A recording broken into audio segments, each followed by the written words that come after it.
This is Alexandria, Virginia, and nothing here is what you expect. People come to Alexandria because it's walkable, it's beautiful, and it's one of the few places where the past still feels present. You get these flashes of what life might have been like 250 years ago, and they're everywhere.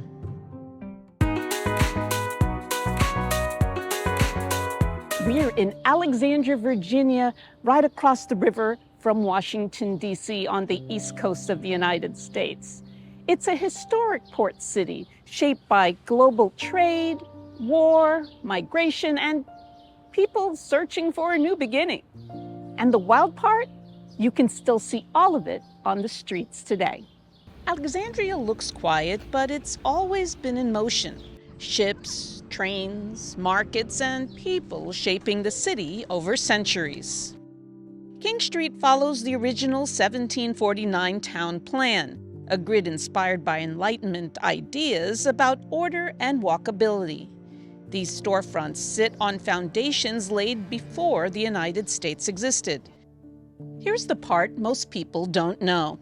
Some of the stones along these streets came here as ship ballast, dumped by European vessels before loading tobacco. A lot of them came from quarries in Portugal and the Azores. You're literally walking on European geology. And those street names, King, Queen, Prince, Duke, they weren't patriotic. They were named for the British monarchy before the Revolution. Gadsby's Tavern was one of the most important social hubs in early America. George Washington celebrated his birthday here. Thomas Jefferson held inaugural parties here. James Madison visited, and travelers from across the Atlantic passed through its doors. Alexandria's Civil War story is complicated. Virginia chose to leave the United States, but Alexandria didn't support that decision. When Virginia broke away, Union troops moved in the very next day, and the city spent the entire war under Northern control. When Union troops occupied Alexandria in 1861, this quiet port town suddenly became a military hub. Its streets and rail lines transformed overnight. This building once made weapons, now it makes art. During both World Wars, torpedo parts were manufactured here.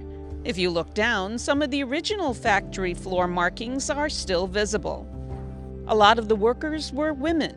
Some even scratched their initials into the parts before they shipped out. And after the war, the building stored frozen bananas for South American importers. Alexandria's history is never just one thing. It's the same story you see in the docklands in London or shipyards in Glasgow. Places reinventing themselves as the world changes. Alexandria, Virginia has always been shaped by the river, by trade, by movement, and by the people who arrived here. The Potomac wasn't scenery, it was Alexandria's lifeline. Ships from the Caribbean, Europe, and Africa docked right here. The waterfront you see today sits on top of buried 18th century wharves. The city literally expanded into the river as trade grew. The original shoreline is actually inland, hundreds of feet from where we're standing now. Archaeologists have found entire ship hulls under the parks and boardwalk, used as landfill when the city pushed east. Ports everywhere share this story, places shaped by the tides of commerce long before nations took their modern form. These alleys were built for people and horses, not cars. Many still hide 19th century boot scrapers, little iron fixtures from when the streets were mud. While boot scrapers are often found in the alleys, today I only saw them clustered near the doors. The alleys also acted as fire breaks. Narrow gaps meant flames couldn't jump between wooden homes. Before gas lamps arrived in the 1850s, residents paid for shared oil lanterns to light the streets. Workers carved this tunnel by hand in the 1850s. During the Civil War, it carried the Orange and Alexandria Railroad, the supply line that sustained the Union occupation. Cities everywhere have places like this, ordinary infrastructure that suddenly becomes central during moments of crisis. History books talk about troop movements and supply lines, but the tunnel behind me shows the human side of the occupation. Families escaping slavery passed through here looking for safety. Soldiers passed through here looking to survive.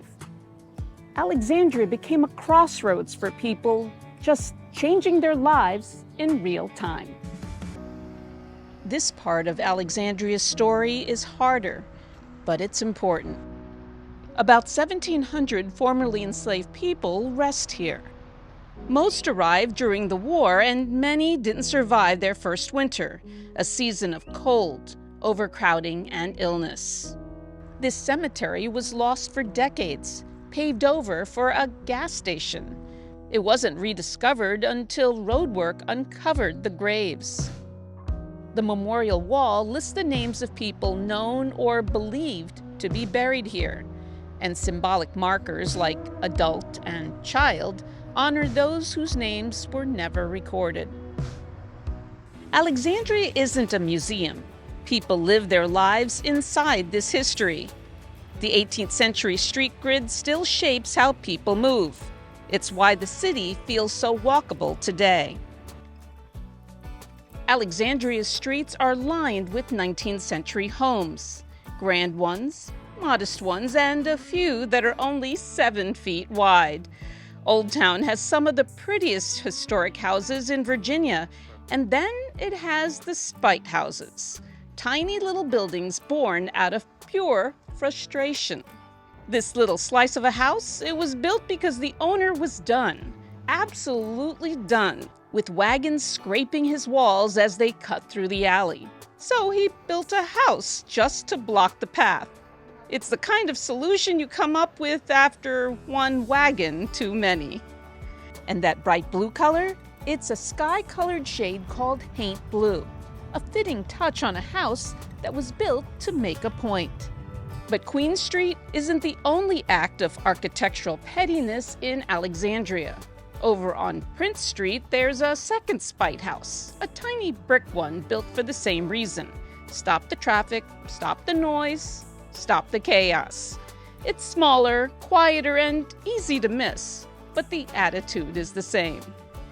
2 houses, 0 patience, and a whole lot of Old Town personality. Alexandria doesn't just preserve history, sometimes it preserves the drama. Every era left something behind here. Colonial streets, port warehouses, and the neighborhoods people call home today. Alexandria shows how a city can carry its past forward without freezing it in time. And whether you're watching from London, Manila, or anywhere else, places like this remind us that history isn't distant. It's woven into the places we move through every day. What strikes me about Alexandria is just how many layers this city has. Quiet stories, old streets, and just the way people live alongside of it without even thinking about it. Thanks for joining me on this episode of Mary Goes Round the World. Here's my tip of the week for you. Alexandria is incredibly walkable, but if you want a little help, there is a trolley. It runs along King Street for about a mile.